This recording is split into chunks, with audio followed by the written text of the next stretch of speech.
nobody is wasting. What's up, lovely people? My name is A-Rize, if you don't know it yet. And as a celebration of the release of Demon, which is the follow-up of Fate of the Saint, my debut release, that's the track where it all started for me. I decided to kind of take a look back at the past 2 years and to celebrate what kind of a journey it was by taking you through my personal experience and also my process. Without further ado, let's get started. I started producing hardstyle back in October 2017, right after I saw the set of Project One at Climax 2016. I remember it like it was yesterday, basically.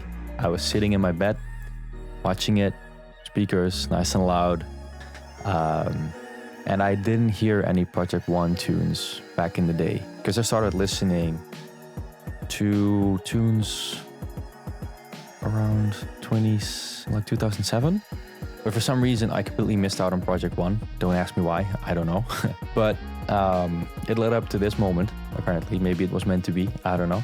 I got to see and hear all those tracks played at Climax with the whole show around it, seeing what it did to the people after, 8 years of them not doing Project One. It kind of sparked something in me. I was like, what they did right there and then, that kind of unity, connection with people, releasing that euphoria within other human beings, that's something that I want to do as well. And I'm going to do whatever it takes to be able to do this as well. And I started to install all the programs and never looked back, basically. I started and never quit, because I tried making music back in the day, or not making music, I installed the program, FL Studio. I produced in FL Studio, and I struggled to even open FL Keys, which is a program where you can play piano sound, which is very shitty, by the way, don't use that, but I couldn't even find it, so I uninstalled it immediately. But this time I was inspired, so I started kind of grinding my ass off, really. I have been making music for a little over 5 years now. Been around 5 years, and I learned a lot about making music by just doing. A lot of people ask me this, like, how did you learn everything? Because some people consider the amount of time that I've been making music short. 5 years is quite long if you spend a lot of time making music. When I was still in school, I was producing around 6 to 12 hours a day, like at least 6, because that's all I was doing. Homework sometimes, making music all the time. I eventually also quit school because I just didn't see myself doing the job that I was studying for. It just wasn't me, and I'd rather just focus on what makes me truly happy, and that is this. Back in the day, I was just spending so much hours and hours just making music, trying to become a better producer, because that's what I wanted to be, and that's something that I also like to do. I just didn't do it purely for the success of becoming better, but also just when you listen back to something that you made that kind of blows you away, that's just the best feeling there is as a producer, I think. I always view it as if I'm working, in my DAW. DAW stands for Digital Audio Workstation or Work Tool, whatever. I don't even know for sure. But it's the program where you're making music, and I always like to look at it while I'm producing and for it to sound like it's something that I didn't make myself. I want it to be that good that it kind of tricks my own mind, like, how the fuck did you make that? And when you pull that off, that's just the best feeling that there is. But I didn't only learn from myself. Trial and error gets you very far, but it will take long. And something that excelled my process was getting feedback from other producers that at that time were way more experienced than I was. So they were able to point out certain things that I didn't think of myself, and they knew how things should sound, and they kind of explained it to me or just gave feedback like, hey, your lead is way too heavy on the mids or has way too much reverb. I used a shitload of reverb, and I'm sorry for that. The amount of times people just said like, bro, your leads are just floating somewhere in space. Like, come on, what the hell? It's wetter than a freaking wet towel. Towel. But yeah, feedback is definitely something that helps. Plus, people watch some tutorials to get started, man. I mean, some people just come to me like, I don't know how to get started. YouTube.com/how to make hardstyle. Right now, even when I started, there were a couple tutorials, but now, Jesus Christ, you can learn everything just from YouTube and copying whatever they're doing and then trying to do it yourself without looking at a video. I don't want to say it's easy, but it's so much easier than back in the day. Because when I started, I think only Frontliner had a tutorial on how to kind of start a kick, low cut, peak in the mids, distortion, and that was it. And I was like, okay, I'm gonna try that too. But then from there, it was basically a search on how to make certain things, you know, and remake certain elements of songs like leads, melodies. Gives you an example of how to create something that is right, because a professional track that sounds good is just, you know, things are right in there, and you have the perfect example in front of you. And when you remake something that comes close, sure as hell you learn something from that. So producers that are watching this, do it. If you don't, if you're doing it, great job, keep doing it. It's very helpful. My dream when I started out, yeah, like I said in the beginning, I wanted to create, and I still want to create, this unity connection with people through music. And right now my biggest dream is continuing my journey to find who I am as an artist, what I want to stand for, and what type of music I want to make. And the last one has become very clear to me. I think you can also hear it in my music that in the beginning I didn't really know what I wanted A-Rize to sound like. I was trying different things, but now I really do know what I want to make and what makes me happy when I play my own music, which I'm very happy about. Like every new song I play now, I enjoy it so much when I'm on stage, pressing that play button. And I didn't have that before so much. So that's definitely already one dream of mine ticked off, but I'm still in the process of all of those things, yeah. But besides that, some other dreams like playing at Climax. My inspiration to make music came from a show at Climax. So if I'm able to stand on that stage one day, that would mean the absolute world to me, for sure, yeah. In the first year of my career, I wasn't able to kind of live in the moment, and I wasn't able to enjoy everything to the state where it should have been enjoyed to, if you kind of get what I mean. Everything kind of happened so unexpectedly to the point where it was tough for everything to sink in.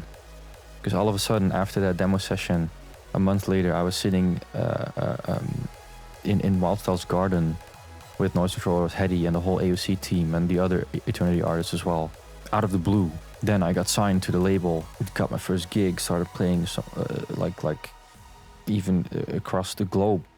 Went to Canada, got a song that did quite well, which I never expected it. I mean, everyone dreams of it, but you don't really expect it to happen until it does. And I just constantly was like, okay, don't focus too much on that right now, just keep on going, try to do better. And for one whole year, I kept that mentality until DEF CON 2022. At the end show, for some reason, I don't know why, but it made all of that sink in, and a lot of emotion came loose in me as well. I shed some tears, because I then realized that that little boy that just started making out music in his bedroom had now fulfilled a couple of the dreams that he had set out from the start. And that was the very first moment that I realized that I truly realized it. So yeah, that was something. But just to clarify, it's not saying that I wasn't thankful in that year. I was really, really thankful. Yeah, I just didn't come to me because I was so focused on trying to do my best and doing better and just keeping the engine going, so to say, you know? Yeah. Yeah, the thing is, I love all of them, but I don't like to call them fans. I like to call them friends, family. Because of those people, we get to do what we do. We can make all the music we want. We can play anywhere we want. But if there are no people listening to our music, if there are no people coming to our shows, we are nothing. We need them as much as they need us. We're one. We're equal. And therefore, I don't like to call them fans. I like to call them... Yeah, what do I like to call them? Yeah, friends, family, just the people, you know, I love them all. I don't know, I don't... I really don't like to use the word fan. I never call them fans. Yeah, it really feels like family to me. When I see the people coming to my shows, frequently on other festivals as well, coming to my sets, you get to know them, you build a connection. I started to know names of people that came to my set after maybe 2 shows already. And I'm seeing familiar faces now for 2 years in a row, and it's amazing. Amazing, especially at DEF CON, which was at time of recording last weekend. I saw so many familiar faces, and it was so much fun. Yeah, but I'm truly thankful for people that support my music and also my friends' music. It's just so awesome to see that, yeah, you can make someone's day just a bit brighter.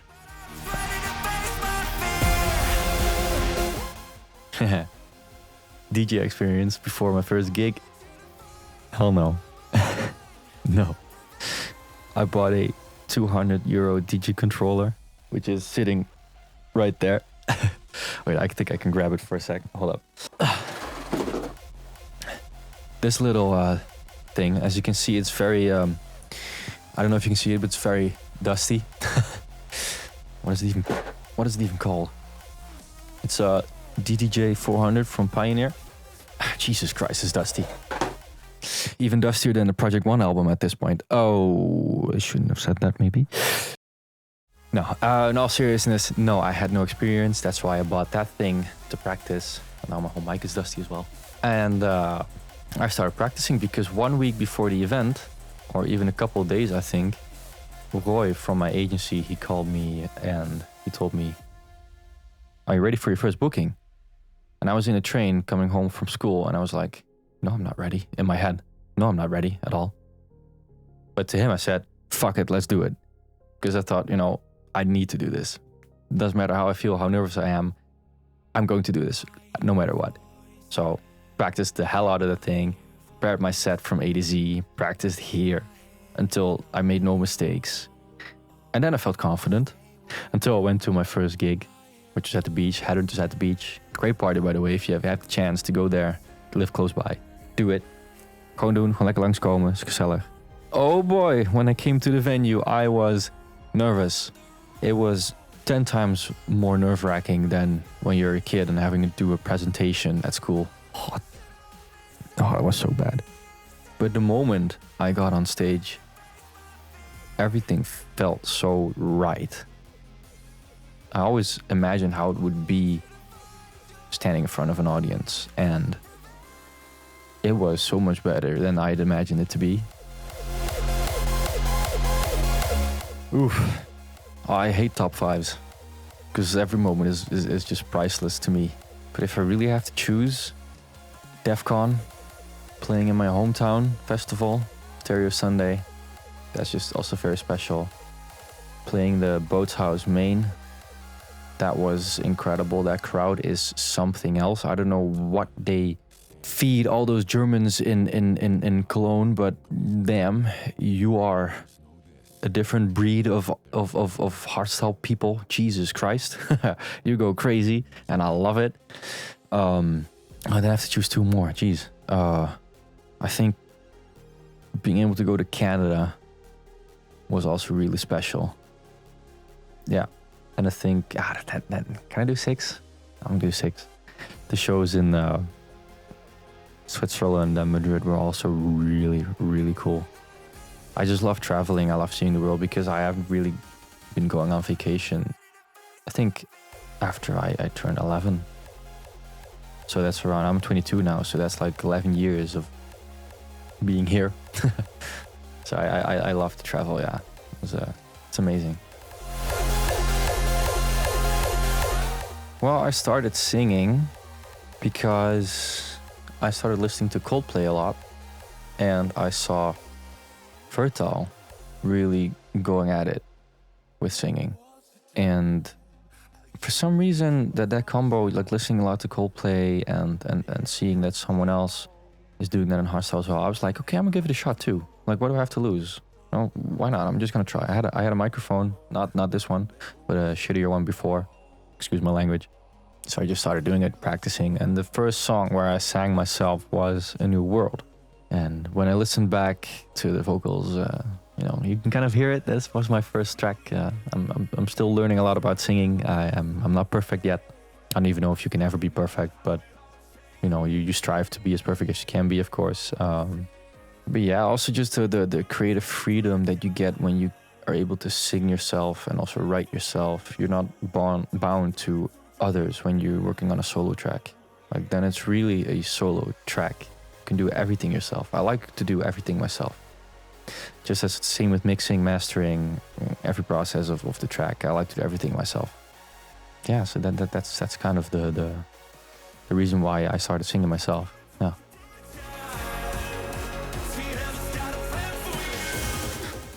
Whew, what am I most proud of? That's a good question. That's a very good question.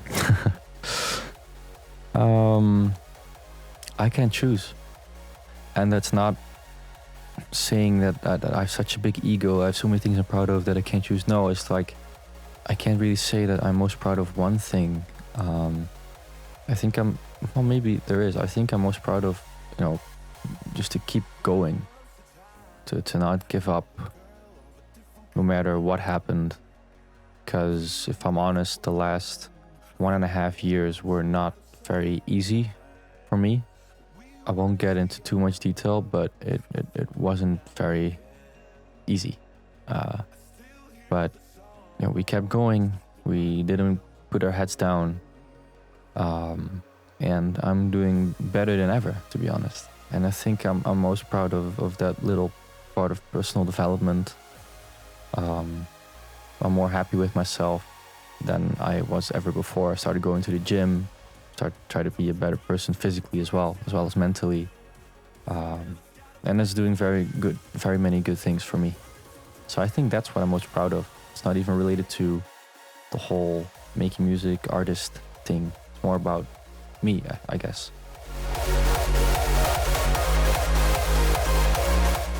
Well, my biggest inspiration is at the moment, out of hardstyle, definitely Coldplay. I listen to Jake, the man from Golden Hour, big inspiration. The Weeknd, and it's mostly the singing part that inspires me a lot. Yeah, definitely. And in hardstyle, I really, really look up to D-Block and Estefan. I don't know what they smoke, but the consistent quality that they put out is just unrivaled, if you ask me. It's insane. And I think it's a no-brainer that it's not as much as an inspiration, but it's like I really also look up to him. It's Fertile.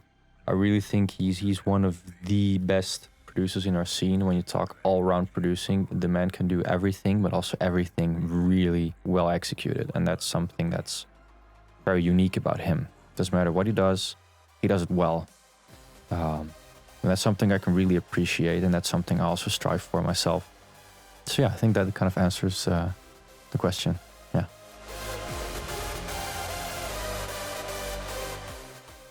Plans for the future. I'm going to do more collabs, for sure. Because now that I know more what I want to make myself and what I want to express more, I think it makes more sense to do the collabs now. That's also why I kind of didn't do it that much in the past. And I'm also a little bit more experienced right now. I feel more confident. So collabs is definitely one thing that you're going to see me do more often. And I have some plans that I don't want to share yet, but there are some cool things coming that I cannot wait to tell you guys, and also cannot wait to work on. But yeah, more than that, it's just, you know, you expect me to become a more, yeah, for A-Rize to become more A-Rize, you know, for that to be more clear, to develop, to become more of a thing of its own. And yeah, you're probably thinking, are you staying with art creation? Yes, I'm still staying in this family, still happy here. Yeah, I think that sums it up quite well. Like the last 2 years, it was an amazing ride. And I think it was the day before yesterday, or it was yesterday. No, it was, yeah, the day before yesterday. I drove back from my hometown festival, Stereo Sunday. And yeah, then I really, again, realized how special it actually is that I'm able to live the dreams that I set up for myself to achieve. And for that, I really have to thank, you know, the heads of art creation for believing in me and my music to be able to do this, you know, like Noise Controllers, Walsas Headhunters. You guys are freaking amazing, and the AUC team for making me able to do this. And will be forever thankful, for real. And last but not least, I want to thank you. As I said, without you, I'm nothing. Without your support, I'm nowhere. So thank you from the bottom of my heart for the last 2 years, and hopefully the coming years as well. And may our family grow even more. Thank you for watching, listening, and looking very forward to seeing you again in the future. This was my, throwback to my journey, and wish you all the best. See ya.